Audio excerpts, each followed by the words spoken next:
आपण बघत आहात AKP न्यूज मराठी, आपला आवाज आपली ताकद। सबस्क्राइब करा, शेअर करा, लाईक करा।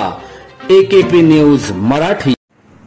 मुस्लिम समाजाचा बकरी ईद हा सण काही दिवसांवर आला असून त्याच पार्श्वभूमीवर नाशिक रोड पोलीस ठाण्यामध्ये परिमंडल 2च्या उपायुक्ता मोनिका राऊत यांच्या उपस्थितीत शांतता समितीची बैठक संपन्न झाली।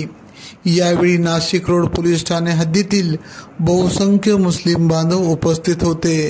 यावेळी उपायुक्त मोनिका राऊत यांनी मार्गदर्शन करत बकरी ईदच्या शुभेच्छा दिल्या। आज नाशिक रोड पोलीस स्टेशन या ठिकाणी आगामी 17 तारखेला होणाऱ्या बकरी ईद सणाच्या अनुषंगाने मुस्लिम बांधवांची व इतर शांतता समिती सदस्यांची बैठक घेण्यात आली। सदर बैठकीमध्ये त्यांच्या काही अडीअडचणी आहेत का याबाबत जाणून घेण्यात आलं व बकरी ईदच्या अनुषंगाने काय काय प्रिकॉशन घेणं अपेक्षित आहे व उपाययोजना करणं अपेक्षित आहे त्याबाबतची त्यांना माहिती देण्यात आली। सदर सणाच्या अनुषंगाने पोलीस बंदोबस्त हा व्यवस्थित तैनात राहणार आहे।